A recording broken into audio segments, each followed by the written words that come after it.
Ladies and gentlemen, good day and welcome to the Multi-Commodity Exchange of India Limited Q2FY25 earnings conference call. Joining us on the call are Mr. Manoj Jain, Chief Operating Officer MCX, Mr. Chandresh Shah, Chief Financial Officer MCX, Mr. Praveen DG, Chief Risk Officer MCX, and Mr. Rishi Nathani, Chief Business Officer MCX. As a reminder, all participant lines will be in the listen-only mode, and there will be an opportunity for you to ask questions after the presentation concludes. Should you need assistance during the conference call, please signal an operator by pressing star, then 0 on your touch-tone phone. Please note that this conference is being recorded. I now hand the conference over to Mr. Manoj Jain, Chief Operating Officer MCX. Thank you, and over to you, sir. Thank you, Del. Good evening to all of you, and a very warm welcome to the earnings and analyst call of Multi-Commodity Exchange of India Limited for Q2 FY25. We are glad that MCX has concluded yet another quarter on a significant positive note. The company's PAT in Q2 sequentially grew to rupees 153.62 crore as against rupees 110.92 crore, which is an increase of 39% sequentially. The operational revenue for this quarter has increased by 73% to rupees 285.58 crore compared to the corresponding quarter of the previous year. And if we compare sequentially, it has gone up by 22% from rupees 234.37 crore recorded in Q1 25. On the trading front, average daily turnover, that is the ADT of futures and options during Q2 FY25 saw a significant increase, rising by 27.49% to reach rupees 2.2 lakh crore compared to the previous quarter's rupees 1.72 lakh crore.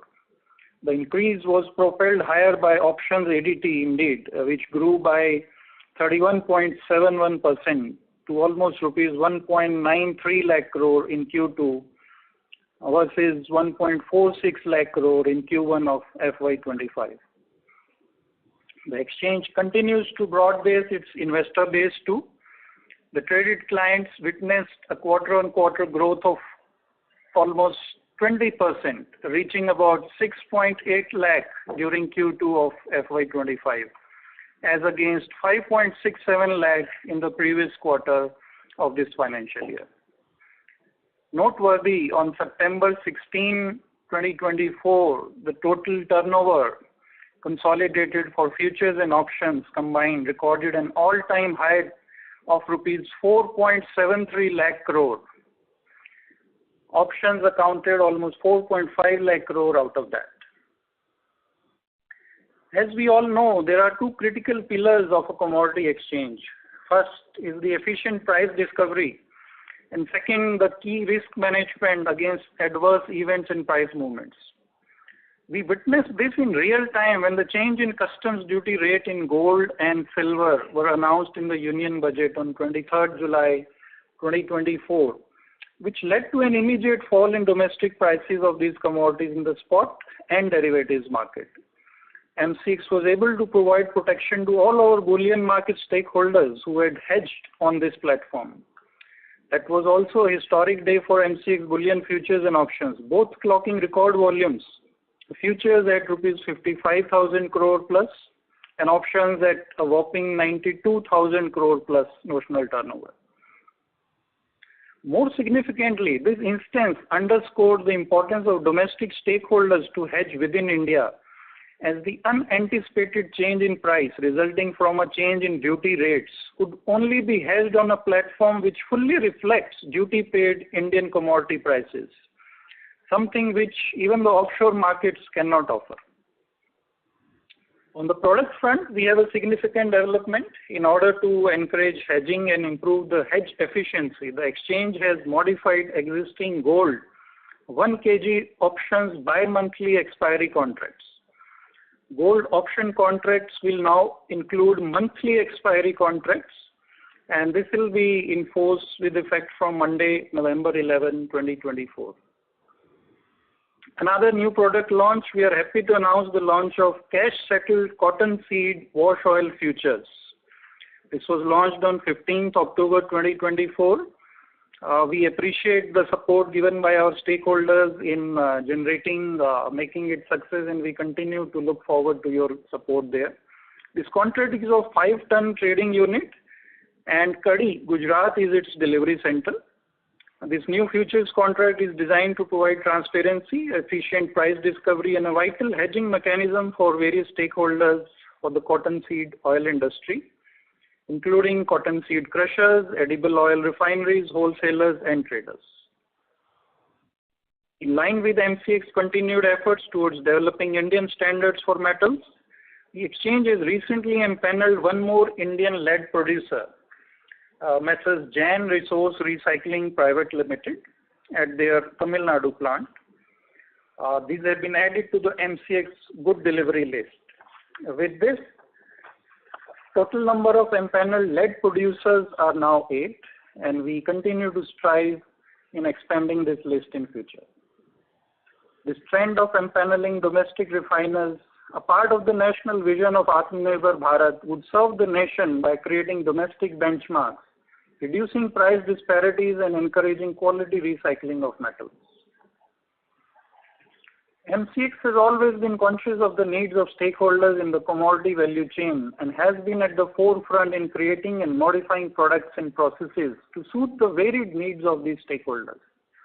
In recognition of these efforts, MCX was bestowed the Exchange of the Year title at the India Gold Conference on 23rd August 2024 at Bengaluru.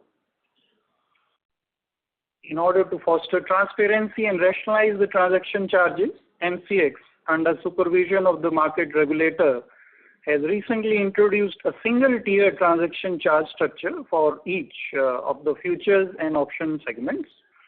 The rationalization in transaction charges has effectively reduced the charges for the vast majority of our clients. The exchange has also asked members to ensure that the charges levied on clients are true to label. That is, fees levied on the end client by a member should not exceed the exact amount as charged by the exchange to the member.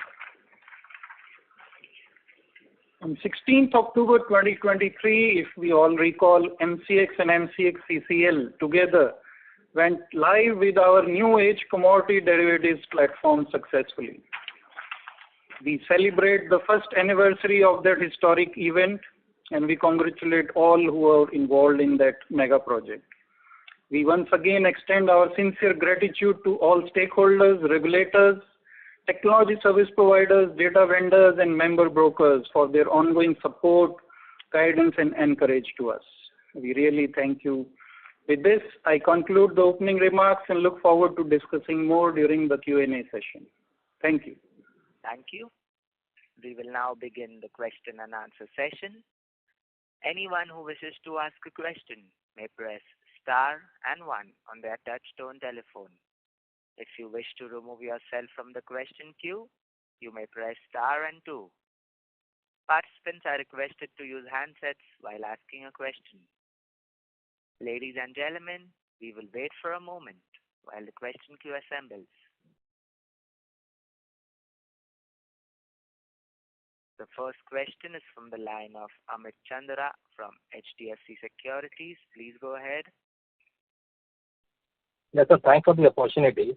So you mentioned about the increasing participation wherein the number of retail traders on the platform has increased significantly. But our intention was also to increase the FPI participation. So if I'm not wrong, it was in the range of 1%.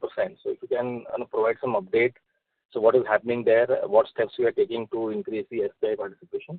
And also on the co-location part, can there be any chance that the co-location can come to the MCX as well?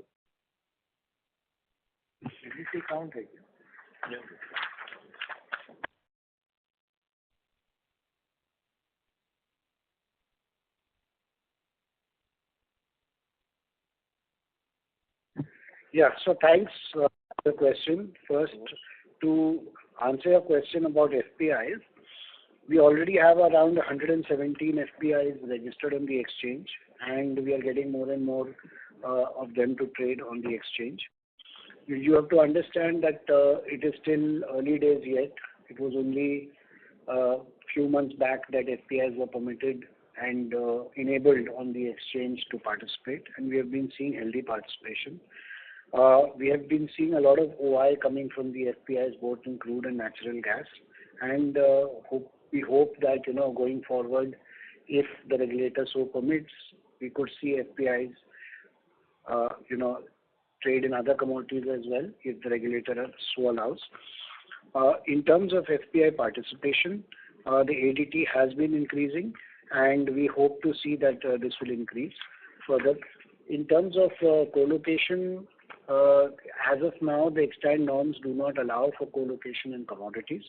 As and when the regulator allows co-location in commodities, we will definitely look at bringing it to market.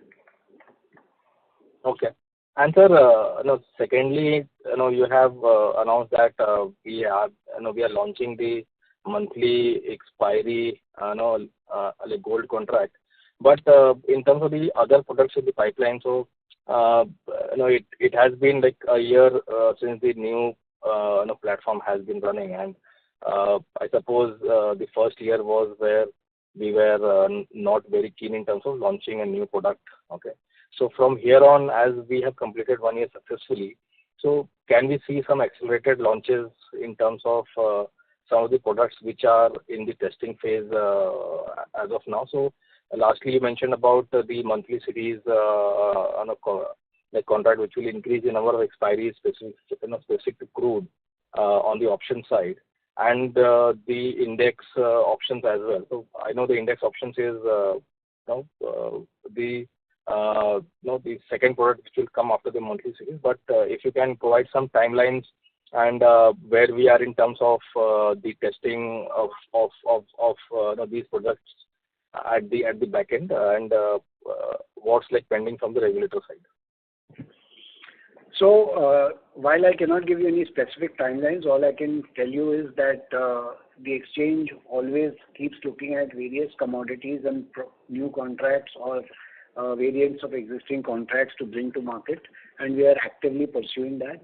As and when we do get a regulatory approval and we have done all our internal testings and everything, we will definitely bring it to market. So in a nutshell, yes, you would see us trying to bring more products to market as we go forward. Just to supplement Rishi, Amit, I'll add that, there is always a launch cycle and things get launched gradually. With the successful launch of cottonseed wash oil also, so that proves the system capability, scalability, and we have also announced the monthly expiries of gold 1 kg. So yes, there would be a cycle as and when the right contracts and the right approvals and the launch timing is appropriate as considered, you will see a gradual launch. So that's the whole idea. I mean, we are going ahead slow and steady. Okay. And sir, in terms of the cost, obviously we have managed the cost well, but the technology cost has come off in this quarter. So is it because after the completion of 1 year, maybe some of the extra cost related to technology that was required is coming off, or is it the new base, or there is some one-off in that? And also, if you can elaborate on the AMC cost, which will which is likely to hit in Q3. So is it on track? So the AMC cost will hit in Q3. Hi Amit. So the IT costs are gradually increased, but still there is some break-even and we can say a nominal marginal savings compared to what we would have paid in the previous arrangement with 63 moons. And you are right, the AMC cost of TCS will start coming in from Q3. So we'll have to wait and see in the numbers they will reflect. Okay, sir. Thank you and all the best for the coming quarter. Thank you. Thank you. The next question is from the line of Prayesh Jain from Motilal Oswal. Please go ahead. Yeah, hi. Congratulations on great set of numbers. Sir, firstly on the premium to notional turnover ratio on the option side, that has gone up in this quarter. And so how should we look at this sustainability of the same going ahead? And particularly on the gold contract also, if you could highlight whether that would lead to a drop in premium to notional turnover ratio? So see, the premium to notional turnover ratio is governed by a host of factors, including volatility, and it is very difficult to predict what would be the premium to notional turnover ratio going forward. So we can't, give any future visibility on that. Okay. But sir, with respect to gold monthly contracts, ideally if the period reduces, that would lead to a lower premium versus the current contracts? See, ideally, if you look at it, I don't think so, because firstly, if you trade in a bi-monthly contract, the premium is higher at the beginning of the contract, but the volume correspondingly is lower. And then as you mature into the contract and reach the expiry, the volume goes up and the premium goes down. Now, if you split that in from 2 months to 1 month, ideally, I think it should have a similar effect, if not better. So I do not see any negative effect of bringing a monthly contract into the picture. So overall, the premium behavior will still remain the same. That will be high during the launch and lower during the time. Okay. So secondly, on the SGF contribution bit, how do we see that going ahead? And we had contributed in this quarter as well. So if the volumes continue to surge the way they are, do you think we need contribution to SGF on a regular basis? So Prayesh, yes, as a strategic thought process, we do look upon a gradual contribution on SGF on need basis. And you would see such numbers, though numbers are small, but idea is to continue to strengthen our SGF for future scalability and new product launches. So that's a strategic thought process.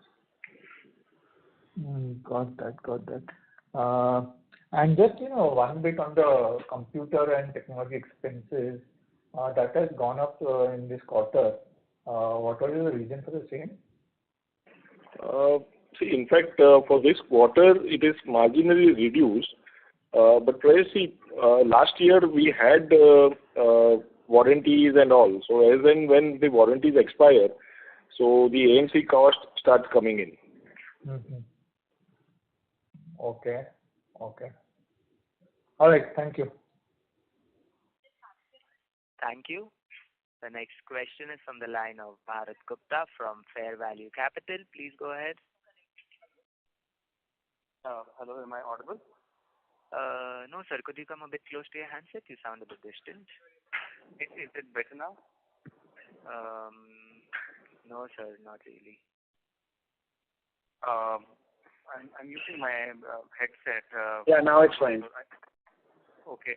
Thank you very much for the opportunity. And my name is Parikshit Gupta. So my first question is a more fundamental question.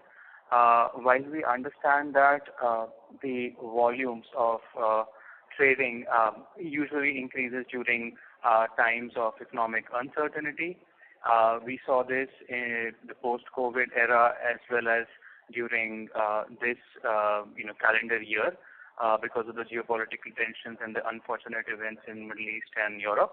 I just wanted to understand, is there a way to understand if the volumes that we see right now, how much of it would be sustainable going forward? Okay, so Parikshit, to answer your question, first of all, volumes are only not driven by geopolitical concerns.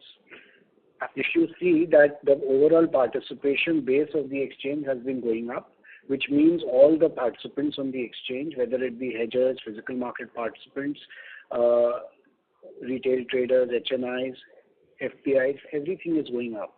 Now, when overall participation goes up, naturally you would see better turnover. Also, what adds to volatility in the market is, of course, these geopolitical tensions. But it is not just those which drive the market. So there are a host of factors which drive volumes. So, it's very difficult to quantify that how much geopolitical tension will happen and how much it will sustain volume or not. But all I can say is that if we continue with the trend of growing participant base, our volumes will anyways continue to grow from strength to strength. Absolutely, sir. I completely understand that the driver of volume is the market, increasing the market depth. So thank you for explaining that. My second question is on the India International Bullion Holdings, please.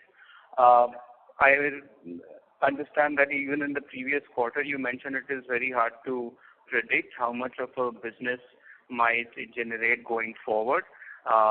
And that the revenue was about, the business generated was about 2 crores overall.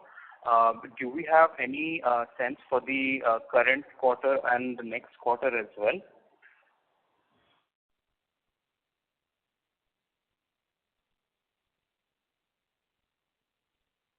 See, we cannot give any future predictions on business of IIBH. All we can say is that it is a relatively new exchange. The gestation period and the profitability cycle of any exchange is a long-run process. Having said that, IIBH has already broken even and also delivered a small profit. So we hope that going forward it will continue to grow from strength to strength. Understood. Thank you very much. And my final question is about cash on hand. Please correct me if I'm wrong. I believe the cash on hand for investments is about 1,500 odd crores at this end of the quarter.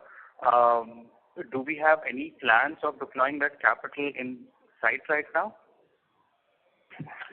So the amount what you are mentioning includes our current investments into subsidiaries also. The cash will be utilized in the business. We also have to maintain some cash for safety in case of any claims or any issues. There is also some bit of growth capital. We may have to invest in technology in near future. So we are retaining that cash, but the board is aware and board may take a call on how to utilize the surplus cash in future. Understood. Thank you very much. That's all from my side. I will thank you again for your time. Thank you.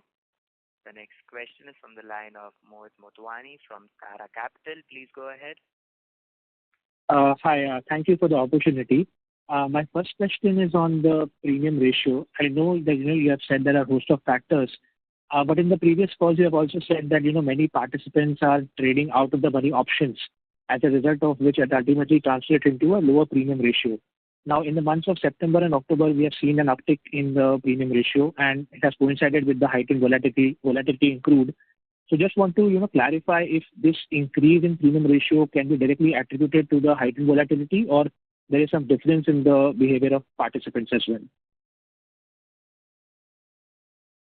See, that is very difficult to quantify. The premium ratio is a function of various factors, as already told to you. So it's very difficult to dissect and give it to you. Sure. Okay. And my second question is a bookkeeping one. So can you let us know what are the revenue from options and futures, and how to think about the effective tax rate since it's been in 19 to 20% rates in the last 3 quarters? So how to think about it for the near and medium term? Revenue for futures was approximately 30% and options was approximately 70%. And effective tax rate will remain in the range of 21 to 23%. 21 to 23%, right? Yeah.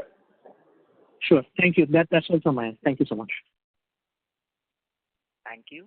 The next question is from the line of Chintan Seth from Girik Capital. Please go ahead. Thank you for the opportunity. Am I audible? Hello? Yeah, please go ahead. Yeah, sure. Okay, sorry. I was not getting the... So my first question was on the new launches. You mentioned monthly gold option contract will be launching on November 11th. Have I heard correctly, or it's future contract? No. So in gold, we have bi-monthly futures and bi-monthly option contracts. The bi-monthly futures will continue as it is for now. We are now making the options monthly from November onwards. Okay. Doesn't it, we were thinking about launching the futures first and then the options later? I think that was the plan earlier, or am I incorrect on that part? No, so whatever the plan was, that is being implemented.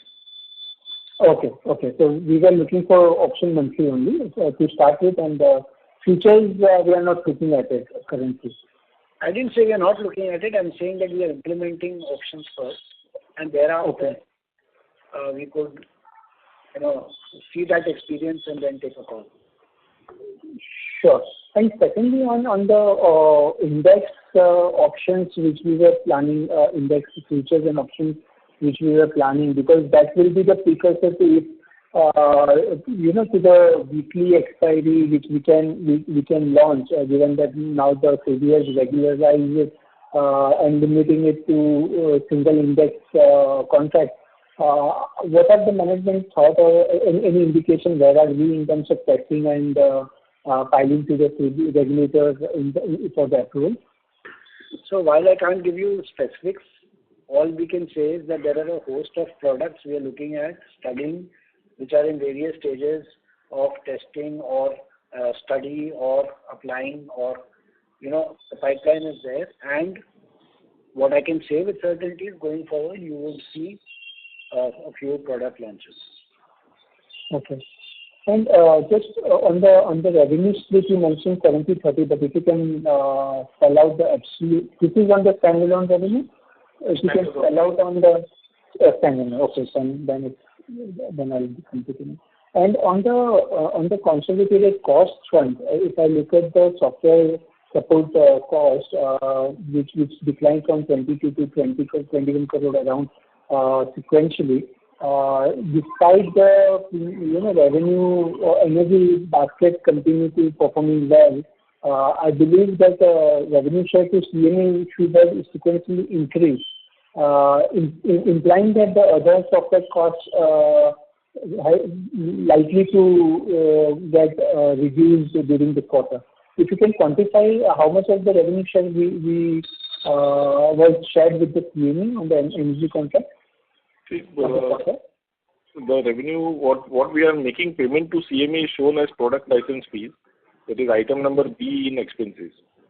It is not part of IT expenses. Sure. So I'm talking about that only. I'm sorry. I'm talking about that only. The cost declined from 22 to 20 point something, 20.5. That is the IT cost. And what you are talking of CME is in product license fees. That is the second line, which is increased from 13 crores sequentially to 17 crores. 13 to 17 crores, right. Okay. I'm also getting that number. Okay. Okay. I'll get back to you. Thank you. Thank you. The next question is from the line of Shalini Gupta from East India Securities. Please go ahead.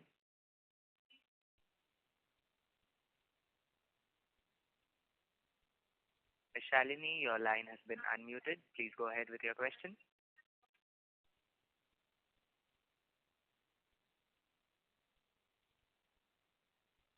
As there is no response, the next question is from the line of Sanket Gora from Avendus Spark. Please go ahead.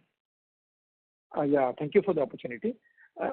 Sir, can you tell me how much is the float income in the current quarter and corresponding margin money what we have in the exchange or clearing corporation?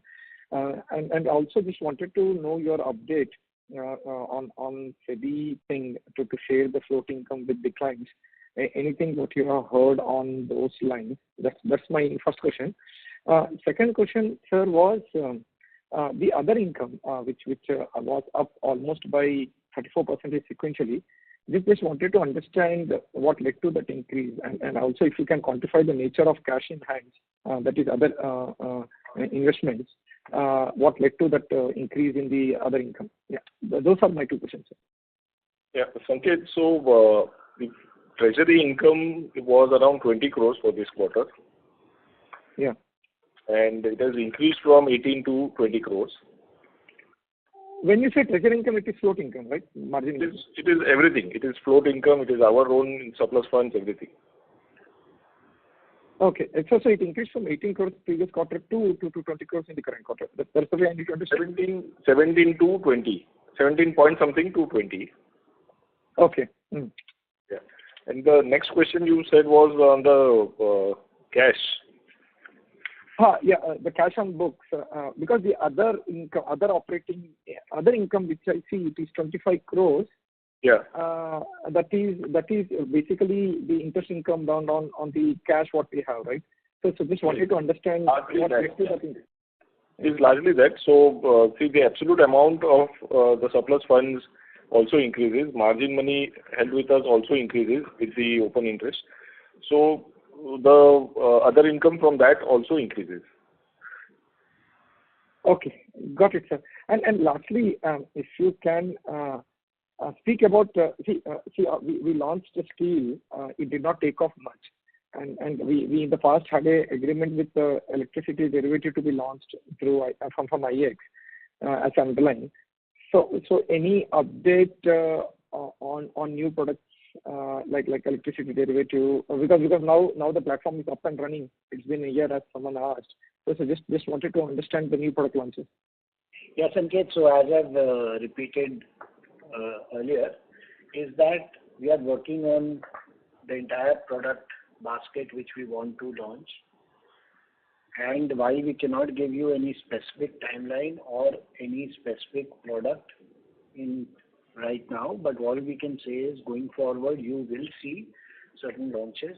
Since you have already spoken specifically about electricity futures, we have, we are still waiting for the regulators to approve that. There is still that which we are waiting on. And as we go ahead, I'm sure you will see more launches, and I'm sure that will add to our product basket. So, Sanket, I want to add one more thing. Yes. It is not like the new products are getting launched and it will be add up to significant volumes. Okay. Every product will have some amount of gestation period. That means it will take time to really mature. So while every effort will be made to launch the new products, but we should also be judiciously be launching it such that every product will get enough time to really mature. That is how we have to look at it. Fair point, sir. Got it. So in that sense, you would say that steel will take its own time to evolve and become a vibrant product in our market. So there will be multiple. See, if we launch, it is not always feasible or practical that every product will be a successful product. It takes time to really mature. Second, we also will examine if at all any modifications are required in the contract, and we'll also go to the market and study what could be the possible reason that really has led to not significant interest in this particular contract. So it is a continuous exercise. So it doesn't mean that immediately we can consider it as a failure, but so we will be studying this product specifically, and again, if needed, changes will be done to the product, and also accordingly we'll again bring it forward the product for the trading.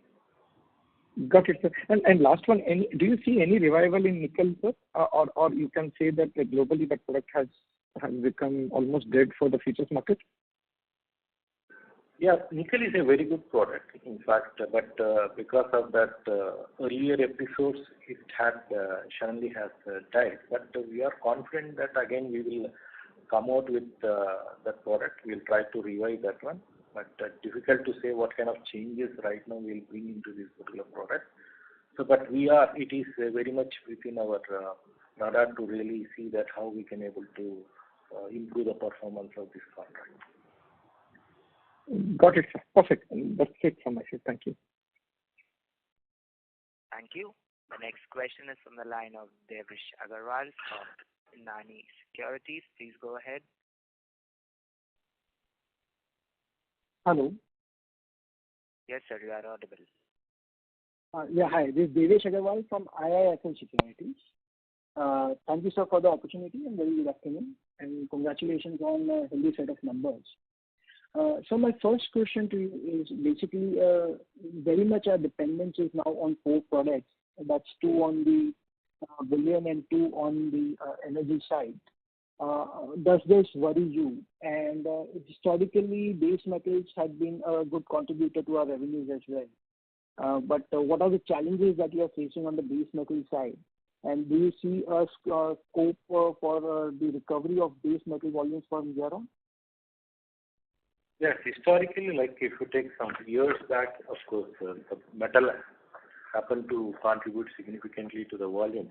But we all know that we had to make this contract a delivery-based contract, and also still you know that there are some issues that are related to the GST, okay, with multiple delivery centers out there. So these are the factors that is really dragging this particular metal basket. But it is not like it is not a significantly worrying factor, because if you take any global exchange, yes, there are certain products which really contribute significantly to the exchange.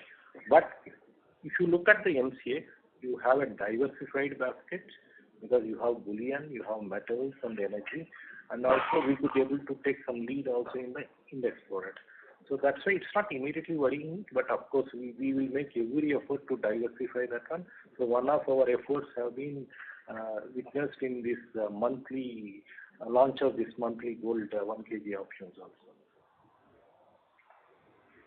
But sir, we've been hearing this that because of this increase in the size of the contract, base metal has seen a decline in the liquidity. Are there any dialogue with the regulator to kind of again cut down on the size of the contract? Is that a possibility, or at this point in time there are no discussions around that? You are talking about nickel?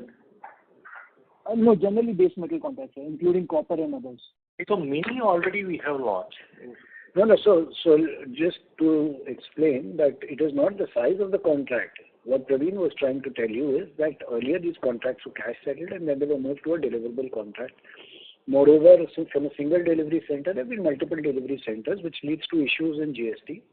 So that is why these contracts are facing the kind of headwinds they are.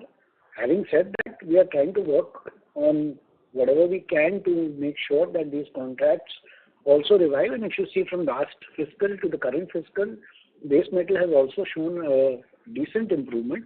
And going forward, we hope that the base metal contracts will also do very well. Right, sir.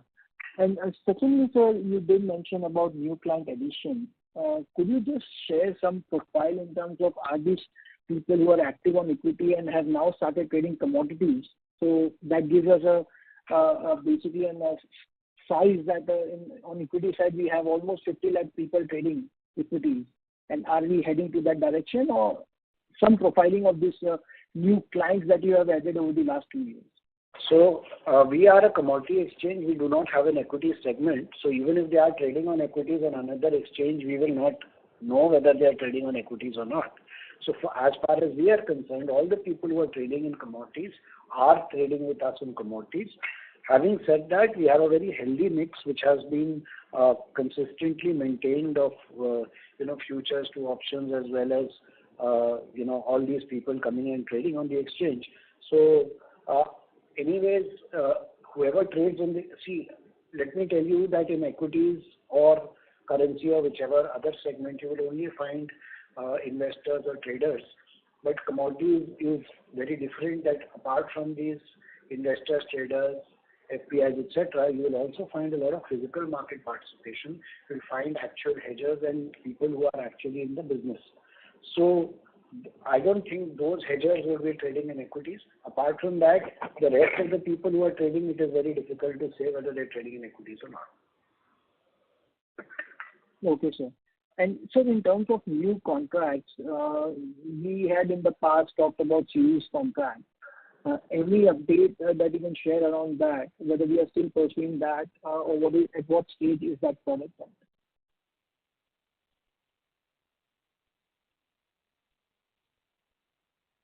See, again, I will not be able to give a specific timeline on that. we are in the testing phase, and once we've done it, we will definitely come back to you. Sure, sir. And the last one from my side, the date that you set for the launch of this monthly gold expiry, is it 21st or 11th? 11 November. 11 November. All right. Thank you so much, sir, and all the very best. Thank you so much. Thank you. The next question is from the line of Heenal Gada from UBS Securities. Please go ahead. Hi. Thanks for the opportunity. So just a couple of questions. First, which gold future contract would be the most active on the platform, that is seeing like high volume traction? And secondly, could you help us with any expected timeline for the new CEO joining? So the gold contract, which is most active, is the 1 kg contract, and that is where we see maximum traction both in futures and options. Regarding the new CEO, I'm sure that we'll inform the market with the specific date. Sure, sir. And also, apologies if this question has already been answered earlier. I was cut off for a couple of minutes. So in terms of the new product launches, would it be possible for you to share what is in our pipeline for which we've already applied to SEBI for approval? So, ma'am, as I said earlier, that there are a lot of products at various stages with us, with our IT teams for testing or with regulatory approval or whatever, where we are in various stages of seeking regulatory approval. Now, it will be very difficult to quantify that. Having said that, what we can definitely say is that going forward, you will see a better pipeline of product launches. Right, sir. Okay. Thank you so much. Thank you. The next question is from the line of Subramaniam Iyer from Morgan Stanley. Please go ahead. Hello. Thanks for the opportunity. I had a question on the composition of volumes. So when I look at SEBI data, what it shows is that there are two big parts in your basically composition of volumes. One is proprietary traders, and then there is others. Basically, the farmers, foreign participants, hedgers, domestic financial institutions, all are very low as per the SEBI data. What is the major component of others, which is almost 50%? Is it retail? I mean, how much of it is retail, and what are the other nature of participants? So, we just like to clarify that we have a very healthy ratio of client to prop, whereas in this quarter, if you see, 52% in futures and 43% in options have been clients, and the rest only is prop. So it is quite evenly balanced. Within the client space, the ratio between who is a hedger, who is not, that is something we cannot provide. Thank you. Just to add to what Mr. Rishi has said, as you are aware, they will not be the contributors. If you see in the market, hedgers will not be the principal contributor to the volume. In fact, they will be adding to the open interest because their interest is more into the hedging, not into the trading. Okay. So if you look at even the open interest, like that is what I think we've been publishing to the market also, that what hedges as a percentage to the open interest. And of course, again, it is dependent upon disclosures made by particular people, whether he is a value chain participant or something. But the true intent of the market participant never will be known. Thanks. And what proportion of volume is actually contributed by retail? So we don't have that number, but if you look at the client participation, I think that anyway those details are given in the part of our presentation. If you see the page 8 of our presentation, it shows you what is the percentage of client trading. Sure. Thank you. Welcome. Thank you. The next question is from the line of Harpreet Shah from Stallion Asset. Please go ahead. Yeah, hello. Am I audible? Yes, sir, you are. Yeah, just thank you for disclosing the premium numbers. Thank you for that on the exchange and the data front, which we had requested earlier on. My question was pertaining to if you can quantify the AMC charges is going to be charged from Q2FY25 from to TCS. So what would be that charges? So, see, we cannot share that number, but if you track the IT cost, you will get some idea about that. Contractually, we are not allowed to share that number. So that will be a bump up in the information technology cost? Yes. And some proportion would it be added to depreciation, or everything will be placed over? Sorry, it will be? Added to depreciation? No, it will be in IT cost only. And the IT plus depreciation, as it was announced earlier, some of the previous calls was around 60 crores for TCS.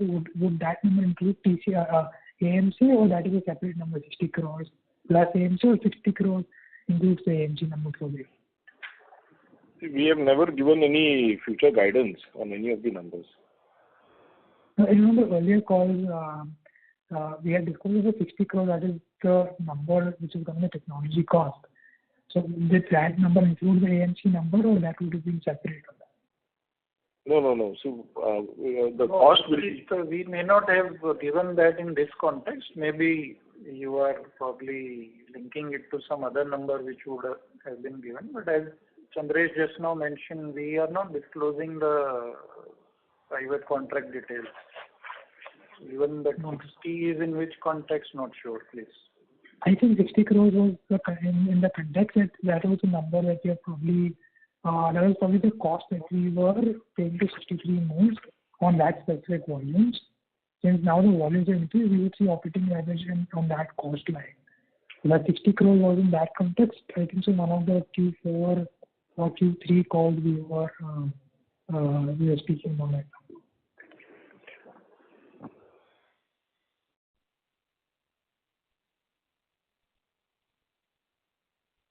Hello? Yep. See, that arrangement with 63 moons was different. It was a little bit of variable kind of thing. But the arrangement with TCS is very different. So the numbers you will have to wait and see for the coming quarters. But would it be a very significant number, or would it be a very low single digit? I can't comment right now. You'll have to wait and see the results for third quarter. Okay. Thank you so much. Thank you. The next question is from the line of Sanket Goda from Avendus Spark. Please go ahead. Thank you for the opportunity again. Sir, we saw the crude volumes to pick up in the options market because the margins were meaningfully very high in the futures market for crude and natural gas. But in gold, it is meaningfully still low.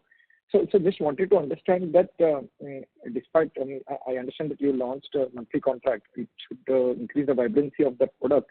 But given the margin requirement is still very low in futures for gold, do you think it will trickle down as greatly as it happened in crude or natural gas for gold in your internal assessment?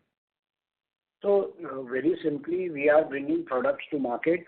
We are trying to provide that bouquet of products which the market wants. Now, whether the market trades in futures or they prefer to trade in options is a choice of market participants. Our job is to provide that platform and a wider variety of choices. Got it, sir. And lastly, your margin in the crude still remains at 33%, right? It has not changed. Initial margin, I mean to say. Yeah, it is around that level. Okay. Perfect, sir. That's it from my side. Thank you. Thank you.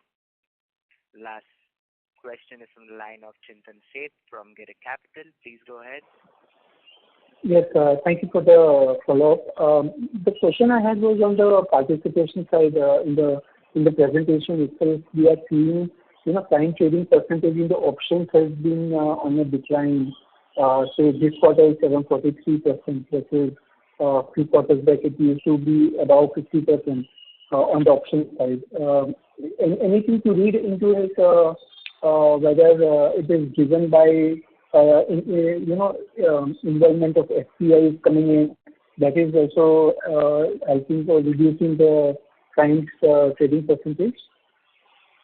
Or anything you want to point out? No, there is nothing specific to point out. We still have a very healthy ratio. So in the Q2 of FY23-24, it was around 47%. Now it's 43.5%. Right. Having said that, the overall volumes are growing, and the overall client percentage, while the percentage has gone down, but the overall volume of clients has also gone up.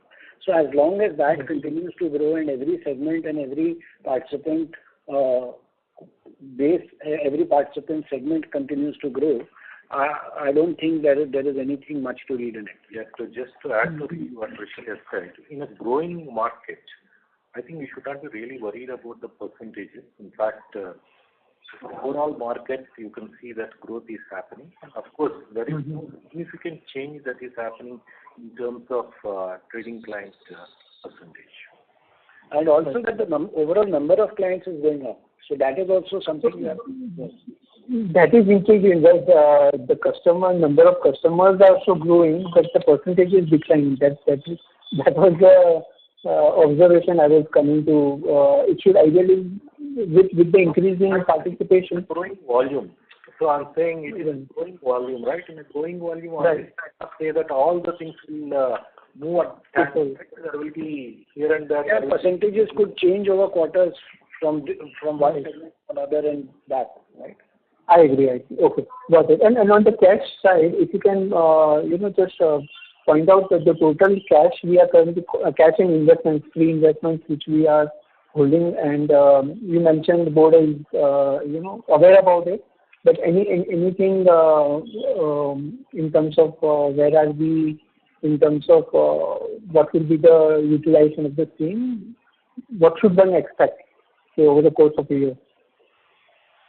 See, cash utilization, I already had responded earlier that the board will take a call what is to be used for. But the cash is retained for business growth, investments in infrastructure, IT systems, and development of new software. Also for maintaining some capital to unforeseen circumstances and buffer. How much we are planning to do the capex on the infra side this year? And what's the current cash balance? Not be a significant increase in capex, but in near future there could be some further investments.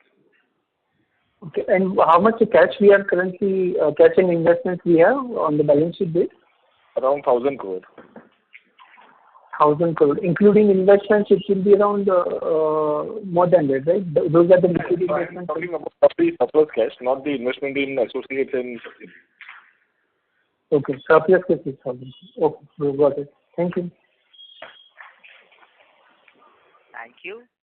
Ladies and gentlemen, that was the last question for today. We have reached the end of our Q&A session. I would now like to hand the conference over to Mr. Manoj Jain for closing comments. Thank you, Del. Once again, our heartfelt gratitude to all our stakeholders, regulators, participants, and our analysts for your continued attention, feedback, and encouragement. We continue to grow and add value together. Thank you. Thank you very much. Thank you.